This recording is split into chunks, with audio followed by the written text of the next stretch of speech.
চট্টগ্রামের সীতাকুণ্ডে ভাড়াটিয়ার হামলায় জমিদার পক্ষের ১২ জন আহত। বিস্তারিত দেখুন সীতাকুণ্ড থেকে রমিজ মিয়ার প্রতিবেদনে। চট্টগ্রামের সীতাকুণ্ড উপজেলার ভাটিয়ারী ইউনিয়নের জাহানারাবাদ এলাকায় ভাড়াটিয়াদের হামলায় জমিদার পক্ষের অন্তত ১২ জন আহত হয়েছেন। স্থানীয়দের অভিযোগ, ঘটনাটির পেছনে প্রভাব খাটিয়েছেন ইউনিয়নের প্রভাবশালী আওয়ামী লীগ নেতা নিজাম মেম্বার ও তার ভাই শফিউল আজম। সোমবার সকাল ১০টার দিকে এ হামলার ঘটনা ঘটে।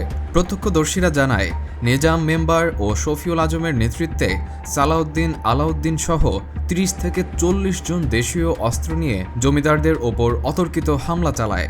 আহতদের মধ্যে রয়েছেন শাহাবুদ্দিন, আব্দুল মান্নান, রনি, জিহাদ, রিফাত, নওশাদ সহ আরও কয়েকজন। গুরুতর আহত অবস্থায় স্থানীয়রা তাদের উদ্ধার করে চট্টগ্রাম মেডিকেল কলেজ হাসপাতালে ভর্তি করেন। আহত আব্দুল মান্নান জানান, ২০০৫ সালে ১৩০০ টাকায় ঘর ভাড়া দেওয়া হয়। তবে দীর্ঘদিন ধরে ভাড়াটিয়ারা রাজনৈতিক প্রভাব দেখিয়ে কোনো ভাড়া পরিশোধ করেননি। ২০২৫ সালে ভাড়া চাইলে তারা উল্টো দেশীয় অস্ত্র নিয়ে হামলা চালায়। শাহাবুদ্দিন ও সালাউদ্দিন বলেন, ভাড়াটিয়ারা বহুদিন ধরেই নানা অজুহাত দেখাতেন। নিজাম মেম্বারের রাজনৈতিক প্রভাবের কারণে তারা অসহায় অবস্থায় ছিলেন।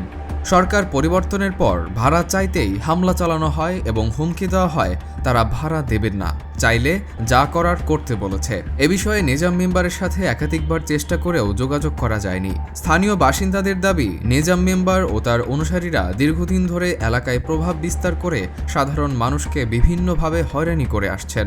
হামলার ঘটনায় এখনও উত্তেজনা বিরাজ করছে।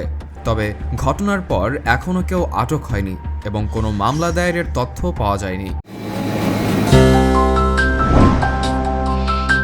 অগ্রযাত্রা প্রতিদিন, নির্ভীক প্রত্যয়ে উজ্জীবিত।